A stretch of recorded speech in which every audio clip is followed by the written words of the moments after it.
पीडीएफची copy हातात मिळेल, त्याच्यातला मजकूर वाचूनच मगच माध्यमांनी ही बातमी चालवावी. आत्ताच्या घटकेला त्या राष्ट्रवादीच्या त्या गटाला, अजित पवार गटाला बहुतेक पार्थ पवारांना राज्यसभेत पाठवण्याची घाई झाली असेल म्हणून हे परत परत केलं जातंय. पण यात जरा काडी मात्रही तथ्य नाही, एवढंच आत्ता मला मांडायचंय. याच्यातल्या अनेक सबमिशन्स मी 4 वेळा सबमिशन खारगे समिती पुढे केले आहेत, क्रॅकिंग डिटेल्स दिलेले आहेत.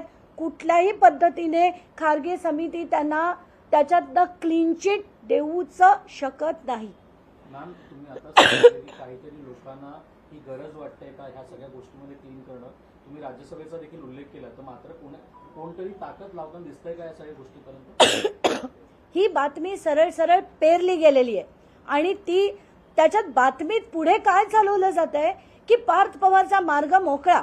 आता खारगे समितीचा अहवाल आणि त्याच्या पुढचं हे वाक्य, या वाक्यावरनच कळतंय की ही बातमी खोटी, पेरलेली, त्यांच्या गटाकडनं पेरलेली किंवा त्या सगळ्या राजकारण्यांनी युती म्हणून पेरलेली बातमी आहे का? त्याच्यात देवेंद्र फडणवीस पेरतायत का, तटकरे पेरतायत का, हे त्यांनी ठरवावं. आत्ताच्या घटकेला मी एवढं सांगू शकते की खारगे समिती असा रिपोर्ट देऊ शकत नाही. दमानियाताई, खरं तर जी 24 तासने प्रकरण सुरुवातीपासून लावून धरलं, मात्र खारगे समितीला जी वारंवार विचारणा केली जाते माध्यमांकडनं की अधिकृत रिपोर्ट आलेला आहे का, तुमचा काही संपर्क झालेला आहे का खारगेशी? त्यांनी तुम्हाला काय उत्तर दिलंय आणि हा अधिकृत रिपोर्टची वाट किती काळ बघावी लागणार आहे? हा रिपोर्ट जाणीवपूर्वक लांबवला जातोय का? आत्तापर्यंत अधिकृत रिपोर्ट आलेला नाही. त्याची मी विचारणा 10 वेळा केली आहे की मला त्याची पीडीएफची कॉपी हवी आहे आणि त्याचा मी मेसेज आता मुख्यमंत्र्यांना सुद्धा केला की माध्यमांमध्ये दाखवलं जात आहे की तुमच्याकडे तो रिपोर्ट आलेला आहे तर त्याची पीडीएफ मला आधी देण्यात यावी, कारण 4 वेळा डिपॉझिशन मी केलंय. त्याच्या मागे मेहनत करून माझा वेळ, पैसा सगळं वाया घालून मी लढतेय ते फक्त भ्रष्टाचार संपवण्यासाठी आणि कोणालाही अधिकार नाही की त्याच्यावर त्यांनी राजकारण करावं. असा मी मेसेज मुख्यमंत्र्यांना पाठवला, बावनकुळेंना पाठवलाय. अजूनपर्यंत 1 तास झाला पाठवून, दोघांचंही उत्तर नाही. पण माझ्याकडे ती पीडीएफ नाही. जर कुठल्या माध्यमांकडे असेल तर जोपर्यंत पीडीएफ येत नाही तोपर्यंत अशा बातम्या, या बातमीची सत्यता, कारण अशा पद्धतीची बातमी हे एकदा नाही तर दुसऱ्यांदा येते आहे की पार्थ पवारला क्लीन चिट. मात्र या बातमीची सत्यता पडताळण्याकरता तो रिपोर्ट घेऊन खारगे समितीनं समोर यावं आणि अधिकृतपणे माध्यमांसमोर हे जाहीर करावं, जनतेसमोर हा रिपोर्ट मांडावा असं आवाहन करताय. आवाहन करून उपयोग काहीच नाहीये, कारण खारगे समिती काय, कुठचीही समिती ही सरळ सरळ सगळ्या राजकीय यंत्रणेच्या अंगठ्याखाली असते. त्यांनी सांगितलं तरच तो अहवाल पब्लिक होईल. त्यांनी सांगितलं अजून 10 वर्ष दाखवू नका तर तो अहवाल 10 वर्ष बाहेर येणार नाही. खडसेंच्या प्रकरणात आपण बघितलं होतं, फडणवीसांनी किती काळ तो अहवाल गायब केला होता. ही समित्या बसवल्या जातात, लोक त्याच्यावर 4 दिवस चर्चा करतात, विसरल्या जातात. अहवाल बाहेर खरा येतच नाही आणि म्हणून मी म्हणते की जोपर्यंत खरा अहवाल बाहेर येत नाही तोपर्यंत माध्यमांनी हे चालवू नये. धन्यवाद.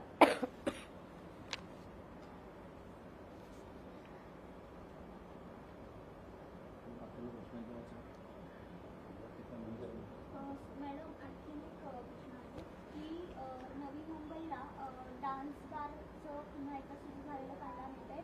मात्र कोणतंच त्याच्यावर नियंत्रण नाही आहे, पोलिसांचं नाही आहे, सर्रास सगळं डान्स बार सुरू आहेत. आम्ही लोकशाहीच्या माध्यमातून एक स्टिंग ऑपरेशन केलेलं होतं, त्याला देखील तेव्हा आम्ही बघितलं की हे बार डान्स अक्षरशः चालूच आहेत. सर्रास डान्स बार हे जे सुरू झालेत महाराष्ट्रात आणि त्याच्यापैकी सगळ्यात जास्त प्रमाणात ते पनवेलला आहेत, नवी मुंबईला आहेत आणि ठाण्याला आहेत आणि त्याचे सर्रास व्हिडिओ माझ्याकडे रोज येत आहेत. कारण सुप्रीम कोर्टाच्या कायद्याप्रमाणे त्यांनी सांगितलं होतं की त्याचे काही नॉर्म्स आहेत, त्या नॉर्म्सच्या बाहेर जाऊन डान्स बार चालता कामा नये. पण तसं असताना सुद्धा सगळ्या नियमांचा भंग करून, म्हणजे त्याच्यात कसं आहे की कलाकारांनी स्टेजवर नृत्य करणं गरजेचं आहे, पण कोणीही कलाकार स्टेजवर न करता अगदी सगळ्या लोकांमध्ये मिळून मिसळून हे जे केलं जात आहे त्याचे सर्रास व्हिडिओ मी सगळ्या माध्यमांना पाठवायला तयार आहेत. आणि त्यातले सगळ्यात जास्त हे शिंदेच्या ठाण्यात आणि गणेश नाईकांच्या नवी मुंबईत आणि पनवेलमध्ये आहेत. याच्यावर सरकारने स्ट्रॉंग नियंत्रण आणावं अशी माझी सरकारला विनंती आहे. ताई, पुन्हा एकदा पार्थ पवारचा प्रश्न आहे की अजित पवारांच्या मृत्यूनंतर ज्या पद्धतीचं राजकारण बघायला मिळतं आहे, पार्थ पवारांचं नाव हे सातत्याने राज्यसभेसाठी चर्चेत घेतलं जात आहे. उपमुख्यमंत्रीपदाची धुरा तेव्हापासून सुनेत्रा पवारांनी सांभाळलेली आहे. मात्र राज्यसभेवर जर पाठवायचं असेल तर एक क्लीन चेहरा असणं किंवा त्यांचे राजकीय करिअरची सुरुवात चांगल्या पद्धतीने होणं ही गरजेची आहे. त्याकरता अशा पद्धतीने बातम्या जर पेरल्या जात असतील तर तुमचा अंगुली निर्देश नेमका कोणाकडे आहे की कोणाच्या फायद्यासाठी या बातम्या पेरल्या जातात, या बातम्या नेमकं कोण पेरतायत? थेट नाव सांगा. पहिलं म्हणजे पार्थ पवारचं नाव सुचवलं कोणी या प्रश्नाकडे पहिला आपण येऊया. मला जी माहिती मिळतेय ती पत्रकारांकडनं आणि तिथे उपस्थित असलेल्या लोकांकडनं, जवळजवळ 25 लोक तिथे उपस्थित होते, तेव्हा पहिलं नाव स्वतःचं आणि आईचं हे पार्थ पवारनी स्वतः सुचवलं की आईला उपमुख्यमंत्री पद द्यावं आणि पार्थ पवारला म्हणजे मला राज्यसभेवर पाठवावं असं पार्थ पवार स्वतः म्हणाले. आणि त्यानंतर याला वेग आला आणि उपमुख्यमंत्री पदाची शपथ ही अजित पवार गेल्यानंतर 4थ्या दिवशी झाली. माझ्यासारखी व्यक्ती जी इतकं टोकाचं अजित पवारांविरुद्ध लढली, जिला इतका राग होता, तिला सुद्धा त्यांच्या जाण्याने दुःख झालं. 2 दिवस सुचत नव्हतं काही. अशी परिस्थिती माझीच नाही अख्ख्या महाराष्ट्राची झालेली असताना, हळहळत असताना 4थ्या दिवशी जाऊन उपमुख्यमंत्री पदाची शपथ घेतली जाते. ज्या मिनिटाला त्यांचं अस्थिविसर्जन होतं ताबडतोब त्याच रात्री निघून मुंबईला येणं, त्या शपथविधी पार पाडणं, त्यानंतर ह्या सगळ्या हालचाली करणं. कारण काही वेळातच पहिला एक बातमी आली की त्यांना क्लीन चिट मिळाली. ती जेव्हा बावनकुळेंनी सांगितलं ही खोटी आहे, मी पत्रकार परिषद घेतली की ही खोटी आहे, त्यानंतर परत ही दुसरी बातमी आली. तर हे सगळं पेरलं जात आहे. आता ते माझ्या मताने आत्ताचा जो भाजपची जी बी टीम म्हणजे आता उरलेली जे अजित पवार गटाची जी माणसं आहेत त्याच्यात मी नाव घेऊन सांगते, सुनील तटकरे, प्रफुल्ल पटेल आणि छगन भुजबळ हे जे सरळ भाजपची बी टीम म्हणून काम करतायत त्या टीमकडनं या सातत्यानं पेरल्या जात आहेत. कारण त्यांना सगळा कंट्रोल त्यांच्याकडे पाहिजे आणि सुनेत्रा पवारांना करून पार्थ पवारला राज्यसभेवर पाठवून त्यांना सगळी सूत्र आपल्या हातात घ्यायची. ताई, अशा पद्धतीची असंवेदनशीलता अजित पवारांच्या मृत्यूनंतर अवघ्या काही तासांमध्ये त्यांच्याच मंत्रालयातल्या त्यांच्याच विभागातल्या अधिकाऱ्यांनी दाखवली होती.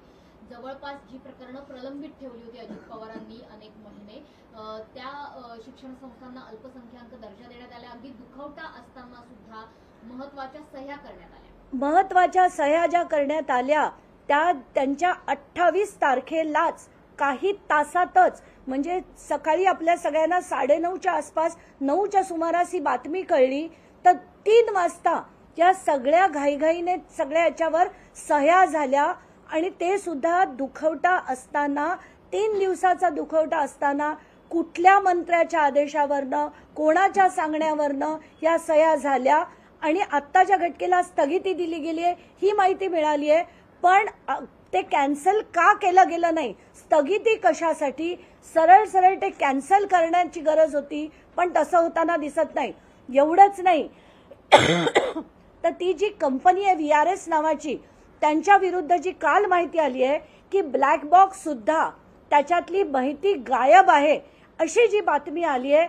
तर जर ती माहिती गायब असेल तर तात्काळ VRS कंपनीवर FIR मुख्यमंत्र्यांनी का दाखल केला नाही असा माझा त्यांना थेट प्रश्न आहे. VRS वर तात्काळ FIR दाखल केला गेला पाहिजे. कारण ब्लॅक बॉक्स कितीही वरून पडला, कितीही पाण्यात जरी गेला, बुडाला, जळाला, काहीही झालं तरी त्याच्यातली माहिती जाऊ शकत नाही. ती जर माहिती नसेल तर ती डिलीट केली असेल की त्याच्या मागे कोण आहे हे सगळं आता जनतेपुढे कधी येणार नाही. त्याची खरी माहिती जनतेपुढे कधी येणार नाही. आणि हे जर झालं असेल तर गृहमंत्र्यांनी त्याचं उत्तर दिलं पाहिजे. ताबडतोब जर FIR झाला नाही तर याला जबाबदार गृहमंत्री आहेत. ज्या पद्धतीने आपण क्रोनॉलॉजी बघतो आहोत की एकीकडे अजित पवारांच्या मृत्यूनंतर काही तासांमध्ये त्यांच्या अधिकाऱ्यांनी महत्वाच्या कागदपत्रांवर सह्या करणं, काही अनुमती देणं, दुसऱ्या बाजूला 4च दिवसांनी सुनेत्रा पवारांचा शपथविधी होणं, पार्थ पवारांना क्लीन चिट सारख्या बातम्या पेरल्या जाणं आणि त्याच्या पुढे जाऊन ब्लॅक बॉक्स जळालाय, त्याच्यात माहिती आता लोकबरोबर होत नाहीये, अशा पद्धतीची माहिती समोर येणं. जो संशय व्यक्त केला जातोय काही नेत्यांकडून की हा विमान अपघात हा घातपाताचा प्रयत्न होता का, तर या संशयाला यामुळे पुष्टी मिळते का? हा दाट संशय कित्येक लोकांच्या मनात आहे की हा घात होता का असा प्रश्न पडतो सगळ्यांनाच. कारण ज्या पद्धतीने होता, आता ब्लॅक बॉक्समध्ये ज्या दिवशी सापडला ही जी बातमी आली त्यानंतर त्या ब्लॅक बॉक्समधनं माहिती बाहेर यायला किती वेळ लागणार. खरं तर अगदी तात्काळ ही माहिती बाहेर यायला पाहिजे होती, ती दाबली जाते. घाईघाईने त्यांना उपमुख्यमंत्री केलं जात आहे, घाईघाईने त्यांना अध्यक्षपद दिलं जात आहे. हे कशासाठी चाललंय सगळं आणि अशी काय घाई होती? पण ह्याला म्हणतात राजकारण. हे सामान्य लोकांच्या समजण्याच्या पलीकडचं आहे. पण मला असं वाटतंय की महाराष्ट्रापुढे जे एक सोशल आपण ज्याला मेसेज म्हणतो तोच चुकीचा गेलाय. लोकांना आता वाटेल घरचं कोणीही गेलं तरी काही फरक पडत नाही, कारण आता प्रेम, जिव्हाळा, आपलेपणा हे शब्द महाराष्ट्राने विसरावेत का? कारण जर मोठे मोठे नेते असं करत असतील तर हे प्रत्येक घरात आता हळूहळू व्हायला लागेल की काय, असा मला चुकीचा संदेश गेलाय. एवढीच माझी त्याच्या मागची भावना आहे. आणि आत्ताच्या घटनेला एक एक जे खुलासे होत आहेत ते अतिशय धक्कादायक आहेत. उद्या देखील आणि काही खुलासे होणार आहेत. मला जी माहिती मिळतीये, ज्या 2 आणि कंपन्यांची माहिती मिळाली आहे ज्याच्यात काही प्लेन घेतली गेली आहेत, ज्याची माहिती ज्यावेळेस माझ्याकडे पूर्णपणे येईल तेव्हा मी त्याचा खुलासा देखील करेन.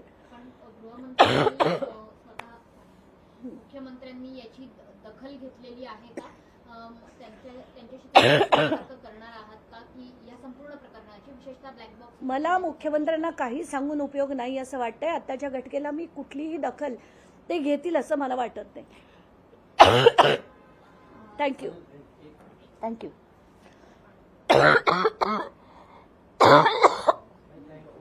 मला हाय पिच बोललं की वाटच लागते.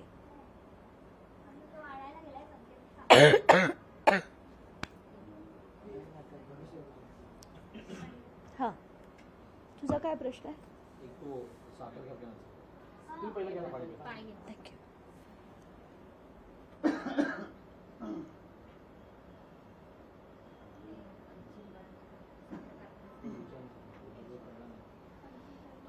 काही सोलापूर आणि अहिल्यानगर या जिल्ह्यातले जे साखर कारखाने आहेत ते आता रडारवर आलेत, कारण शेतकऱ्यांच्या FRPचे जवळपास 1860 कोटींची रक्कम अद्याप बाकी ठेवलेली आहे त्यांनी.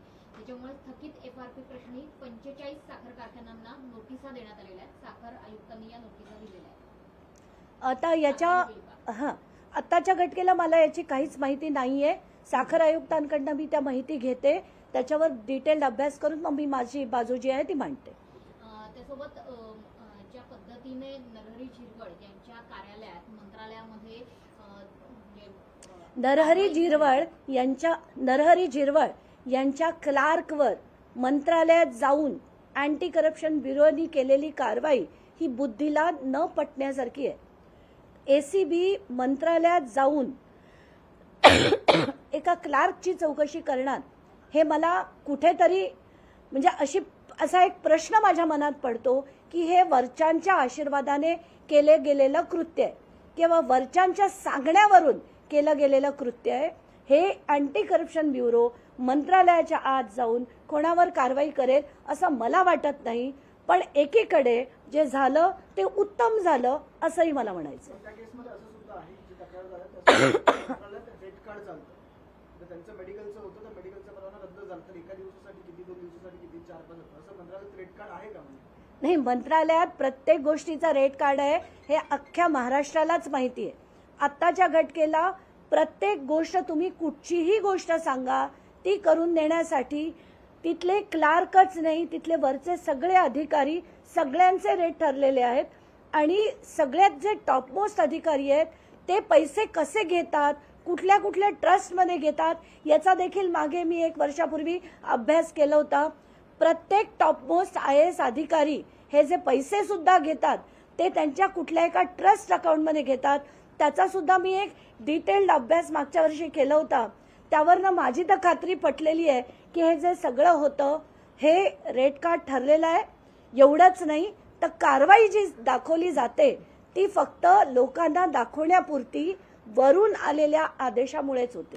मात्र आता नरहरी झिरवळ यांच्यावर त्यांचं पक्ष नेतृत्व सुनेत्रा पवार सुद्धा नाराज असल्याचं कळतंय. एकंदरीत मला एक कळत नाही की सुनेत्रा पवार जर नरहरी झिरवळांवर नाराज असतील तर त्या पार्थ पवारवर नाराज का नाहीत.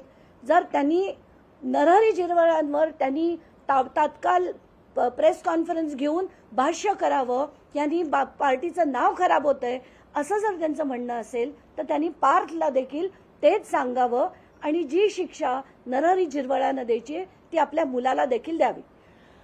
विलीनीकरणाच्या चर्चांना पण पूर्णविराम मिळते. खरं तर नरहरी झिरवळ हेच पहिले होते की ज्यांनी सुनेत्रा पवारांनी आमचं नेतृत्व करावं, उत्तराधिकारी अजित पवारांच्या सुनेत्रा पवार या असाव्यात असं अगदी म्हटलं होतं. कुठल्याही राष्ट्रवादीच्या आमदारामध्ये धमक नाहीये की ते प्रफुल्ल पटेल आणि सुनील तटकरे यांच्या विरुद्ध एक अवाक्षर देखील काढतील. आपण नको, खूपच त्रास होतोय.